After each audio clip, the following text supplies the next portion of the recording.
Okay. Okay, so we are recording now.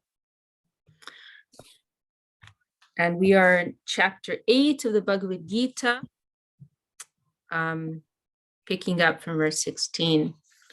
Om Jnana Timirandasya Jnananjana Shalakaya Chakshon Militanjena Tasmai Shri Guruve Namaha Vanchakalpa Tarubhyascha Kripa Sindhu Bhyevacha Patitanam Pavanebhyo Vaishnavebhyo Namo Namaha Namo Mahavadanyaya Krishna Prema Pradayate Krishnaya Krishna Chaitanya Namne Gaurati Se Namaha. All right, so I'll just review again this verse 16. O Arjuna, from the plane of Lord Brahma downwards, all planes or their residents are subject to return. But O Kunteya, there is no rebirth after reaching me. So I think we did discuss this verse quite extensively last meeting. So let's chant verses 17 to 20 together, and then we can go through the translations.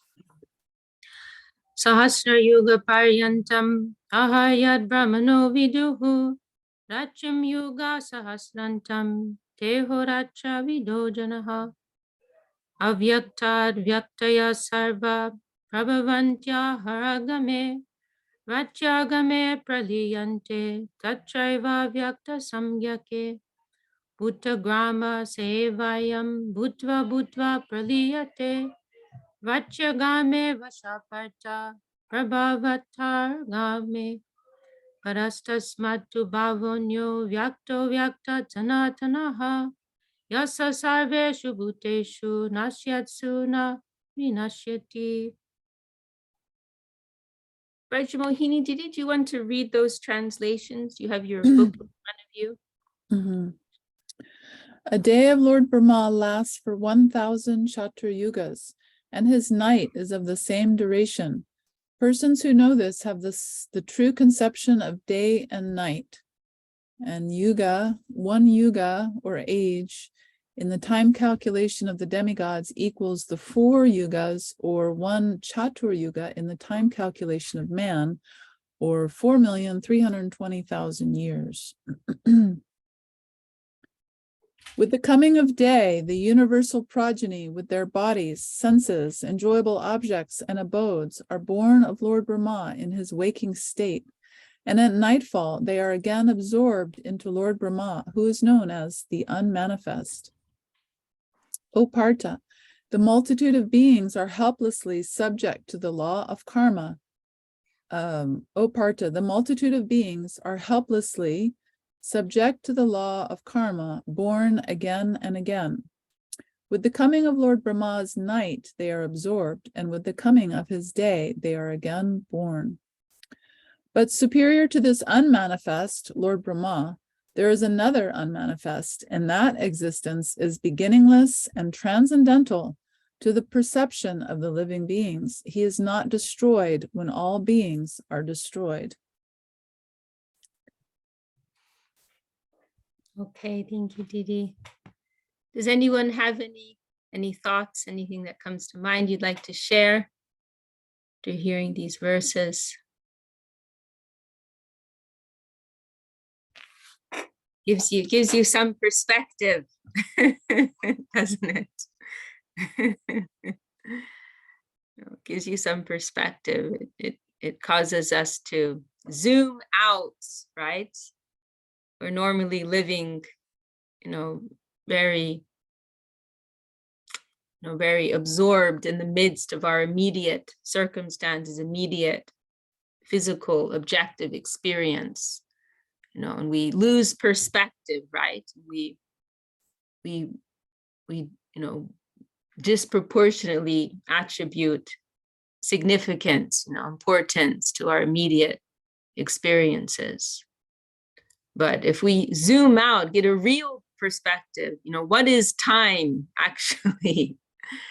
And where are we, within the context of this entire existence and the flow of eternity, gives you some perspective.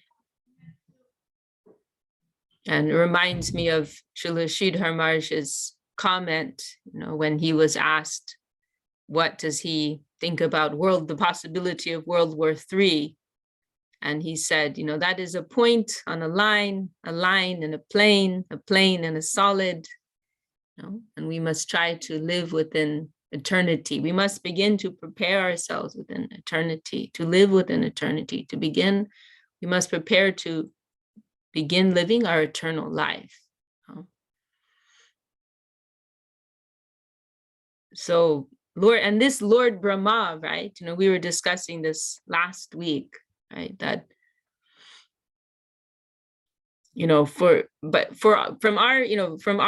from where we're standing, Lord Brahma may as well be eternal, right? One day of his, what is it? 4.3 million years is his day, one day for him. So how many cycles by human calculation, how many human births and deaths take place in the course of that time?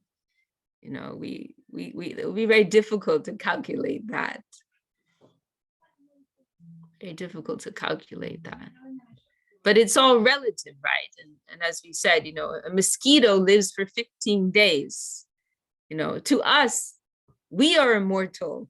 We are immortal to the mosquito, right? And Lord Brahma is immortal to us, but he's also going to die, right? He also has a lifespan.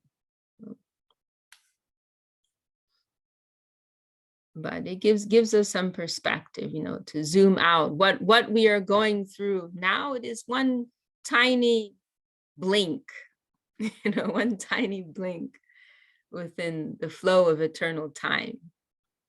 And so we should not concern ourselves too much, with the day-to-day happenings, right? But this is something I've been thinking about a lot recently. And this is something to consider in regards to many different subject matters and many different points. But what I've been considering recently is that,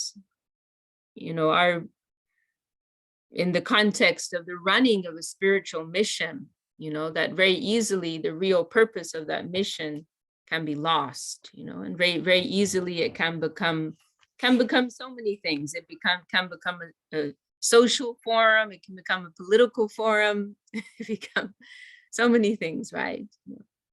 But then we have to reacquaint ourselves, with what are the real high spiritual ideals upon which this, our mission has been established, has been founded.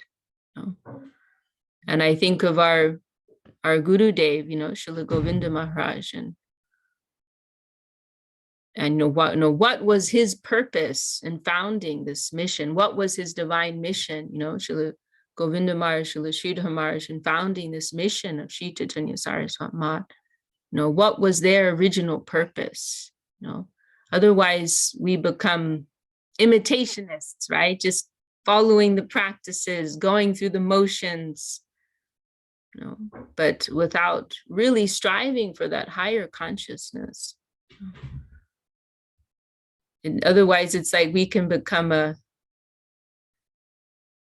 what's that expression? It becomes almost like become a caricature, caricature of what the real thing is. We don't want that. So we want to try to keep some inner eye awakened, inner awareness, inner consciousness. I'm reminded of this one what do you call it? Analogy given by, that's the wrong word, but mentioned by Srila Sridhar Maharaj of a what is it called? Is it called a fakir, but like a Muslim priest, that he, they have beards, right? And he used to give Mullah, that's the word. Thank you, Ramana. You have. Thank you. No. Mullah, right? A priest, and they have beards and giving lecture every day. And there was one woman in the audience. Every day she would be crying, listening to him. and he was thinking, oh, like my words are really touching her heart, you know. And one day, and he was appreciating that. And then one day he after the talk, he asked her, oh, you know, what is it in my words that touches you so much? And she said, oh, you know, I had, and someone can correct me if I have some of the details wrong on this story. I had yes, I had this goat, you know, and my goat had a beard just like yours. And my goat died, you know. So every time I see you, I remember my dear beloved goat, you know. and another story Srila Sridhar Maharaj told was of how a similar scenario. Oh, welcome Ananda Krishna Prabhu. Send your well wishes. Ananda Krishna is still sick. He's quarantined still. And a similar scenario, some religious priest giving a lecture every day, and there would often be this dog coming around and creating disturbance. And so that priest, he told the people to tie up the goat, to tie up this dog. And this became like a daily ritual, right? You know, and then time goes by, and that priest passed away, and someone else is giving the talk, and then everybody thought, like, this is part of the ritual. We have to find a dog to tie up while the talk is going on. So if there wasn't a dog around, then they would go find a dog and tie the dog while the talk's going on, because they worked out that's what the ritual is. You can't have the talk without the dog tied up, you know? So in the same, I mean, it's very funny, but actually we see the same kind of thing going on within spiritual organizations, you know, that because we're just seeing things from an external perspective, we're not really appreciating the inner purpose behind.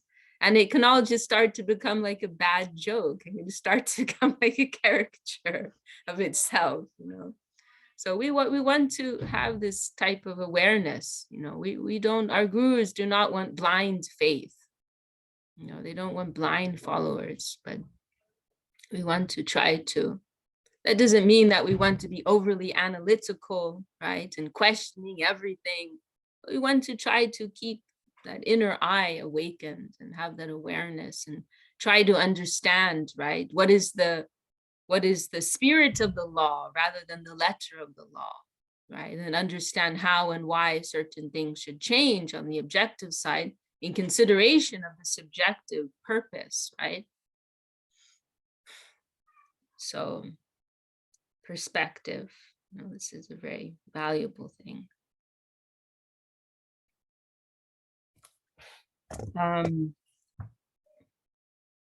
And going back to the text here, so this verse 20, you know, this is, you know, so it's speaking of Lord Brahma, right, compared to the entities of this mundane human plane, right? This Lord Brahma, he's on a vastly superior level, but higher than him, you know, there is an even greater being, right? And so this is indicating, you know, the Lord and his divinity, which of course appears in different phases, right? The impersonal Brahman aspect, and then in its most developed expression, the human-like figure of Sri Krishna.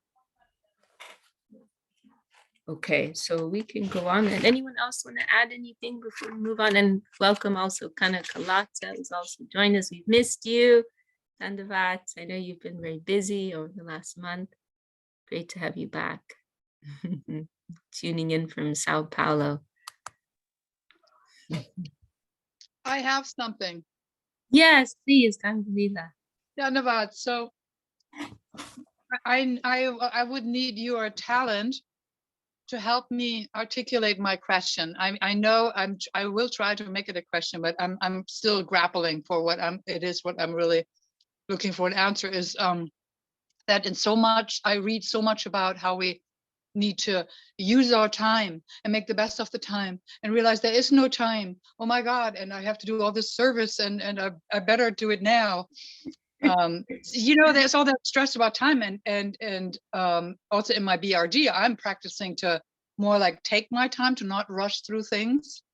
So and I feel like I do still have there is something unsettled and not peaceful around my spiritual practice of time, because it's in my spiritual scriptures. It looks to me that they're stressing about time, only to hear now that it is a total construct. And anyway, in Brahman time, I'm not even a blink. My lifespan and what little I can do here is such a speck in the universe.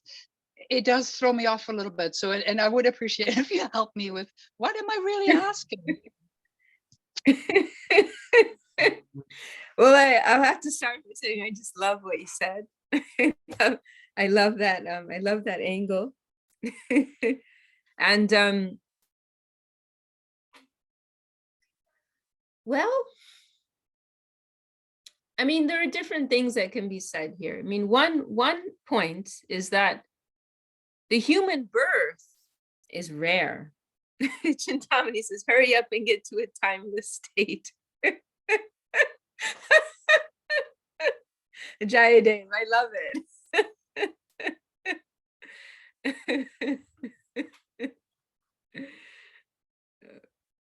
We've only got eternity. I mean, one point here is that the human birth is very special. And this plane it's very rare, right? It's described in so many places as being durlabha, rare, extremely rare.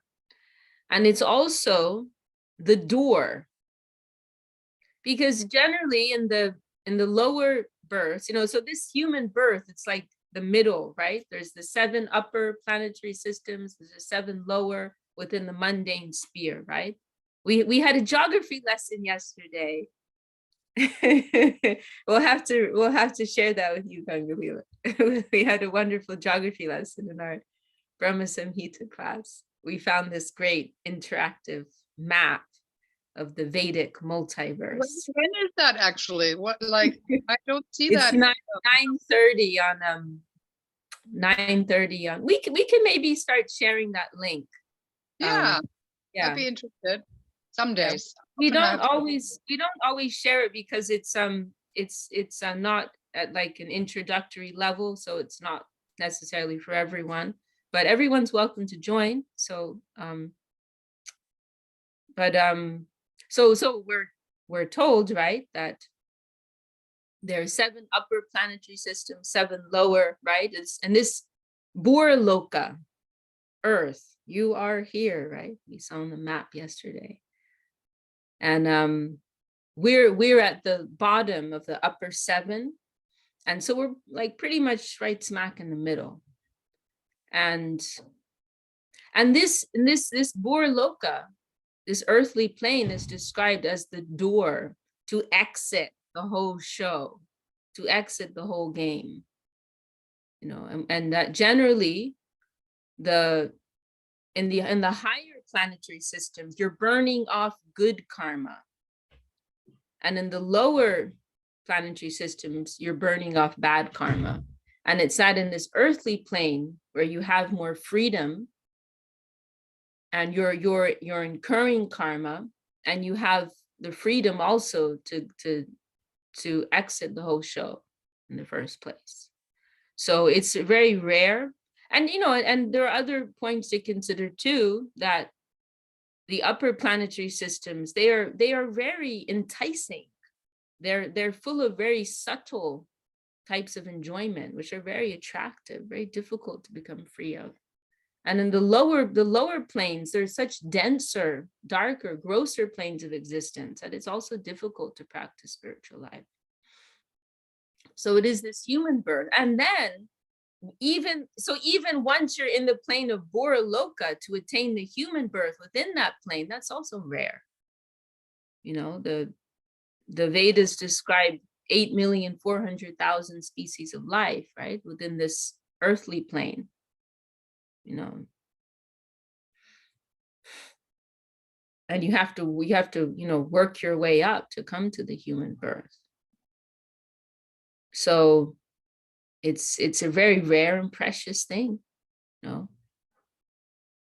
And then generally when people achieve the human birth, it's a very funny thing, right? Like when you've been through suffering, once it's over, right? You don't, of course, there are more subtle types of suffering, which can, you know, emotional, mental, but like when you've been through some physical suffering, once it's over, you forget about it, right? Or, you know, people may make all kinds of promises when they're sick or suffering, and they forget them when they're better, right? So it's a funny thing, right? Like you may have suffered a lot before reaching that human birth, but once you have it, you have it.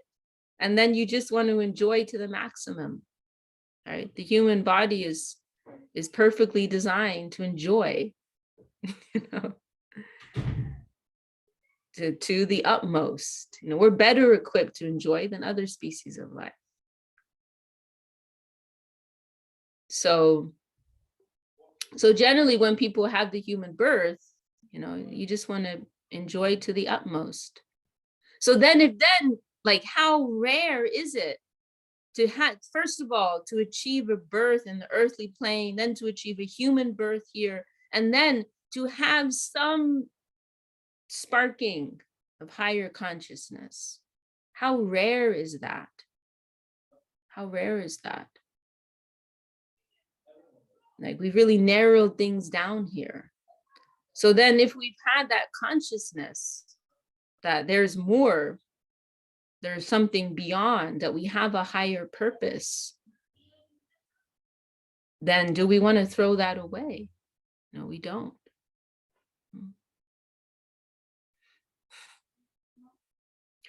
And then, you know, another thing, that's one point, more from an objective consideration. Then from a subjective consideration, you could also say this, that this is actually a natural feeling that will arise within someone's heart, you know. They're like even like, think of like in a love affair, right? You know, or even a business deal, right? Like if there's something that you're really excited about, really passionate about, there's this eagerness and impatience, right? Got to do it now. You can't waste a moment. Time is money, right? So, you know, many things like an urgency, like an what did you say? An urgency. Yeah. Yeah, there will be a natural urgency that will arise within one when we feel, hello. I have a little little princess here peering in the window. So lots of kids, very lively. We have a lot of guests at the moment, and little kids running around. So that, yes, as you said, there will be this urgency, you know, when we realize how precious and rare this is, that will just be naturally, automatically how we feel, you know. There's this one script expression in the scriptures. It's recorded in the Gaudiya Kantahara, which is a collection of important verses. And it says that someone who's realized, you know, their situation in this mundane world, they should run to take shelter of a guru in the same way that someone will run to jump in a river if their head is on fire. With that type of urgency. So the other thing that I wanted to say is that, you know, this is something I think about a lot, that lately I've been thinking about a lot, that many of the things that come down, like in our world, as rules, right, or injunctions or shoulds, they're actually just describing natural ways of being for enlightened souls, right? Or what are principles of love for enlightened souls? Like, don't wear your shoes inside the temple. Like, for someone just accustomed to a different culture, that sounds like an annoying rule, right? But for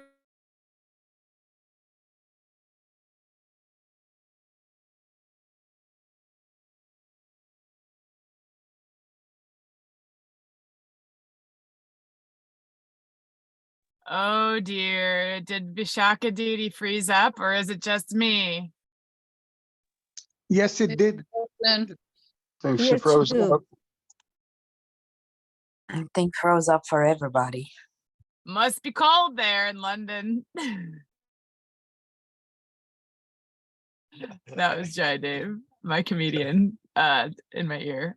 Okay, we'll see if she'll come back. But oh, there she is. Here she comes back in the waiting room. Yay. Does welcome, Dustin. Good to have you here, brother. Hare Krishna. Hare Anyone Krishna. else? Did we lose anybody else? Or any newcomers that came in? Hello. Oh, Vishaka, you're muted. I'm so sorry. It's my laptop. It's like almost new. Somebody gave me, but it just crashes sometimes. I'm starting to think that maybe Mac is better than Windows. I don't know. No. Anyway, I'm sorry. I'm on the phone.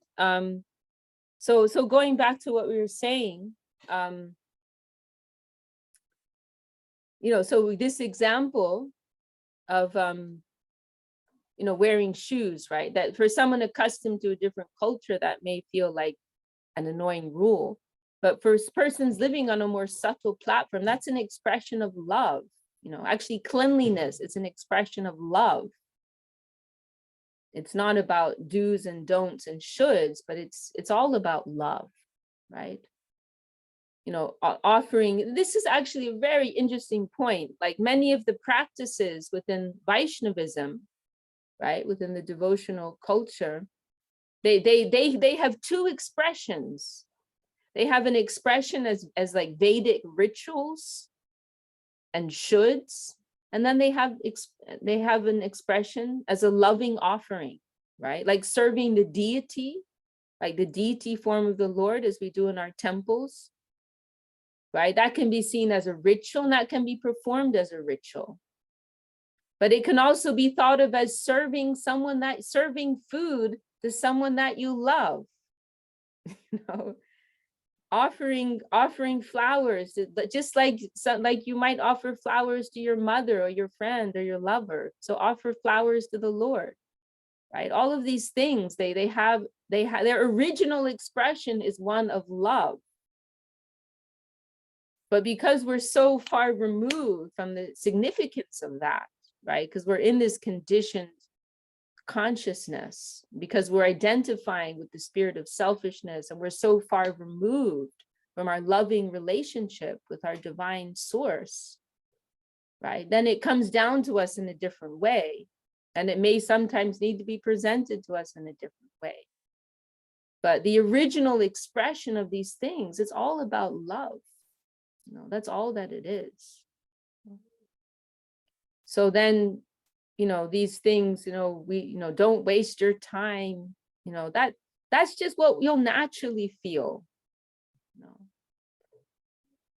That's just something that will be automatic and irresistible. It won't be like, oh, you shouldn't watch movies, but it'll be like, I don't want to waste my time in anything other than this higher thing. That's just distasteful for me.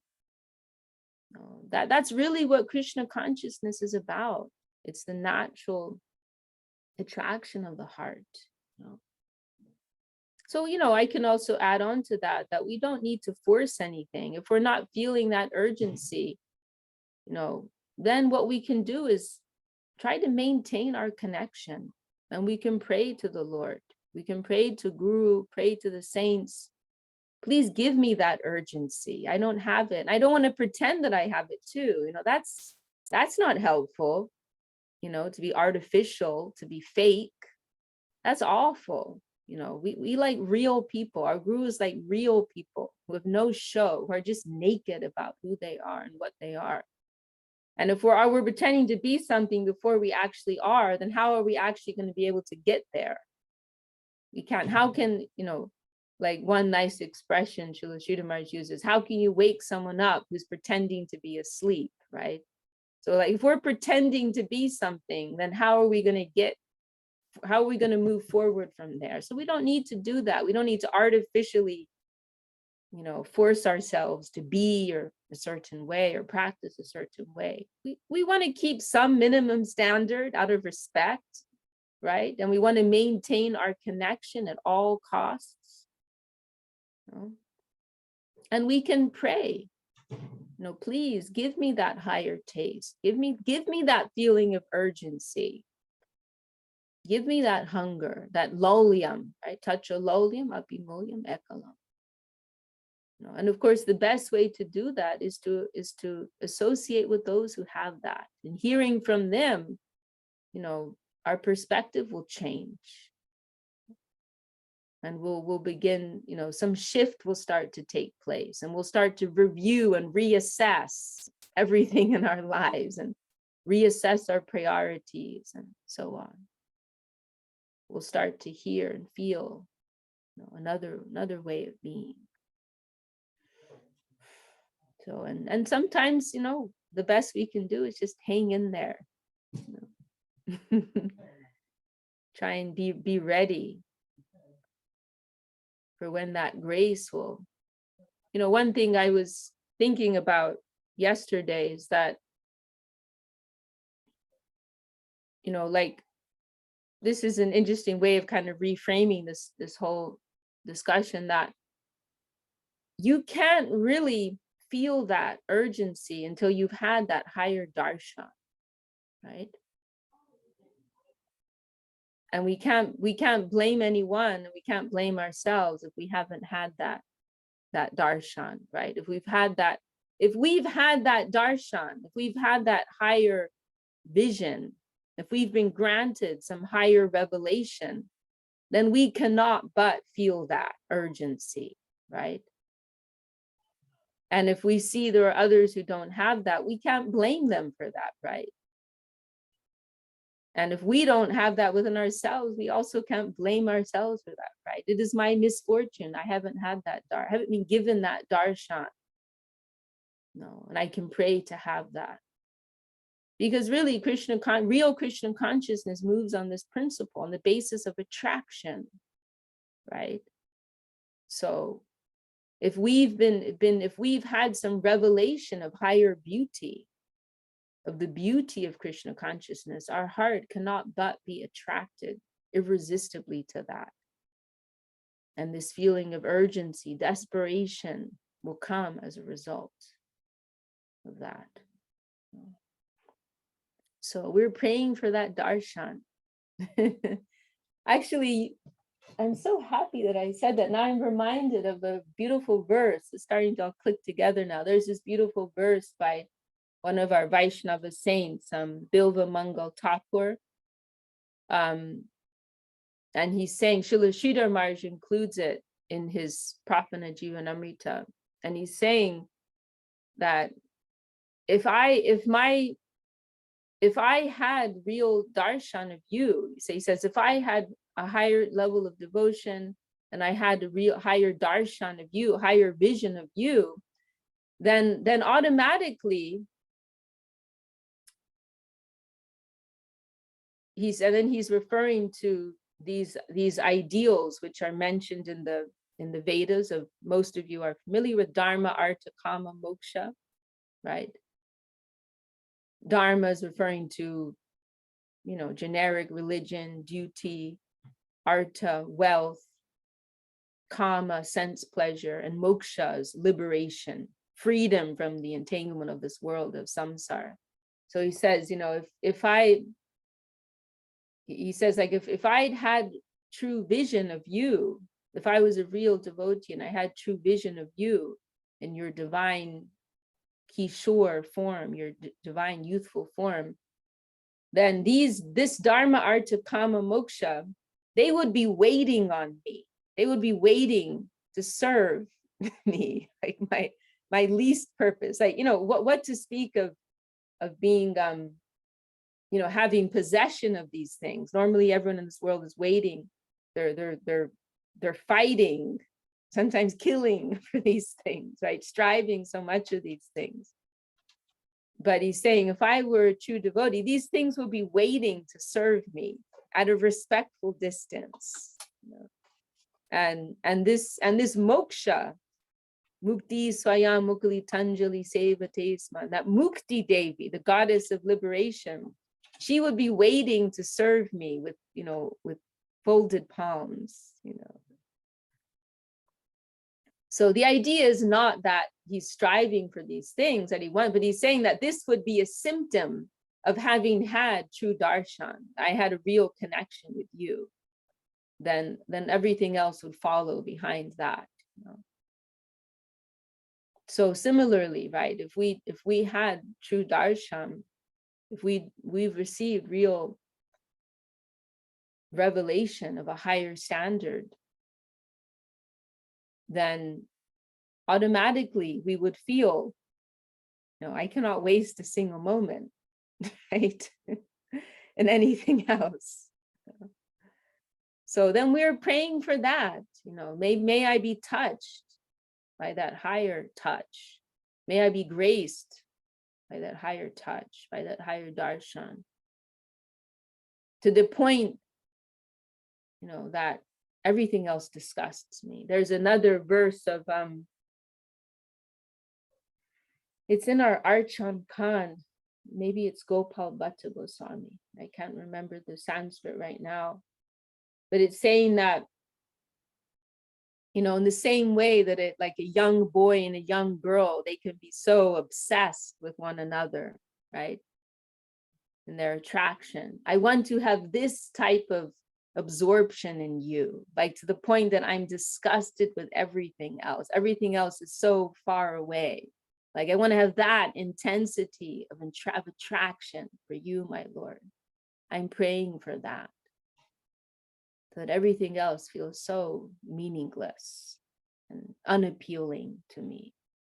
I want that level of attraction. Because if we have that level of attraction, then everything else will be so meaningless. There will be no question of what we should or shouldn't do. But it will all be automatic.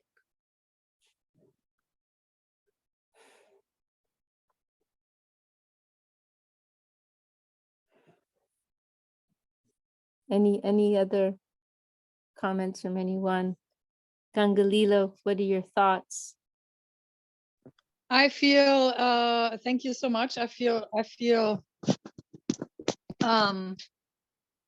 more confused than before my question. Oh. I think I get it, the urgency and that all really makes sense. I just still don't understand how anything can be wasted once I am interested in awakening, then how dare that I think that something is wasted. I mean, I don't know how else to say that, because then if I'm becoming wakeful, there is no more waste. That's also true. And it's you can say that it's just a matter of time, right? That you're moving forward, you're moving towards the ideal, and it's just a matter of time. And our Guru Dev Srila Bhakti Sundar Govinda Dev Goswami Maharaj, he often would give this analogy. It's mentioned in the Nyaya Shastra, one section of the Vedas. And it gives this analogy of it's called Shakta Patra Veda Nyaya, the logic of piercing a needle through 100 leaves, right? So if you have a bunch of leaves together and you take your needle and you go to pierce through, then from one perspective, you'll say, oh, that was instant, right? How long did it take to push the needle through the bunch of leaves? Oh, it happened instantly, right? From one perspective, you can say that. But then if you examine more closely, then you'll say, well, no, there were some milliseconds, right? Moving from leaf to leaf, right? So in the same way, our Gurudev said that we can consider anyone who's come to the true shelter, right? Who's come to the lotus feet of Guru Gauranga, the golden gift of Sri Chaitanya Mahaprabhu, right? Then from one perspective, you can say they've already got it, right? They're following the practices, they're under the shelter of Guru, then it is just a matter of time. No, they've already got it. No, but just maybe a few lifetimes will be involved, but that's actually nothing, going back to our, Lord Brahma's day of 4,300,000 years, right? Like, what is a few lifetimes? What is 100 lifetimes? It is not much, So yes, that can also be said, that can also be said. I mean, if I speak from a personal, and yes, I did see Anu Krishna has a question. We'll thanks for reminding us, Tamni, we'll get to that. I can say for myself, there have been a few periods of my life, maybe one or two periods of my life when I experienced this intense type of urgency. And nowadays, maybe rarely I experience that, that real intense urgency, and really that there's nothing else, right? But otherwise, I'm trying to stay steady and keep going forward, and I'm getting real inspiration, in the company of the sincere practitioners. I'm trying to follow our Gurudev's teachings, and I don't feel that I've lost anything, right? I feel that I'm steadily trying to move forward, and I feel that I'm inching forward. There's some progress going on, right? So even though sometimes I feel, oh, I wish I could feel that type of urgency, like on a more consistent level, but I also don't feel like I'm just wasting my time. I feel that there's some progress taking place, and that we also hear that analogy of our Gurudev gave of a baby, right? When you have a baby, day by day, it doesn't look like much is happening, right? And so sometimes I hear mothers like all in a panic, like, oh, my baby's too short, or she should be talking by now, or my baby should be walking by now, or they're like in a panic, like, oh, my baby's not developing at the right speed, because day by day you don't see much happening, right? But if you take a picture at 6 months and you take another picture at 1 year and you compare, oh, there's a lot that's happened, there's a lot that's gone on, right? So it is like that. So yes, we don't need to be hopeless, right? But we are in a steady position. That is not a light thing. That we are committed, right? We are committed to the practice and to the ideal. So yes, you are correct. I'll agree with you. And Anu Krishna. Yes, Didi. So I joined the Back to Bhakti Basics. Oh, you want me to start my video? I'll join in video. Sorry, my hair's a mess. So I was joining Back to Bhakti Basics last night, and we had a similar question of say your heart is there and you want to be, the ideal devotee, but you don't hold the characteristics that you wish you want to hold, right? And like, what do you do? Because you can only do so much by reading, and you don't want to imitate. So someone asked, like, do we just like pretend we're that ideal devotee? Do we just like kind of fake it till we make it? And then the answer that was given is just, if you kind of like what you're saying, is if you glorify those characteristics of those I guess more senior devotees, or those more pure devotees, if you glorify those characteristics, they eventually become your own characteristics. So you don't have to pretend, you don't have to imitate, but if you do just kind of give praise and glorification to that, it becomes your own eventually, over time. So very similar like conversation from what we're having now to what we discussed yesterday in another class. So I think that's very important, because I struggle with that myself. I always say, no matter what, I'm always a baby devotee. And I see others, even the newest devotees, and I'm like, oh, I think so highly of them. I'm like, they're chanting every day, and they're so excited to read scriptures and the books and to talk and to join every class, and it's inspiring. And I'm like, man, there's so much more higher in association and in devotion than I am. And I'm not going to name any names, but they're definitely here in this class. But it's a really good. It's really good to understand that, like, if you glorify those characteristics, you don't have to fake it. It will come, it'll come naturally, like organically. So that's all. Well, thank you for sharing that, Anu Krishna. And I would also like to add to that I've been observing you, if I can humbly say, and been very inspired to see how you've been becoming more inspired and more attractive and attracted and wanting to get more involved. And I had the privilege of being present at your second initiation with Janardha Maharaj and a few, like just a month ago or a few weeks ago now. And I was impressed how like you were very eager to do it, because when you brought it up to me, I even was saying, you don't have to feel any pressure to do it. You can always wait and do it later. And you were quite determined. No, I want to do this. I really want to do this. And I can't travel in person right now, so I'll do it, through the grace of the internet medium. And I was even a little taken aback. Oh, this is like really her thing. She's really determined, and you were very serious about it.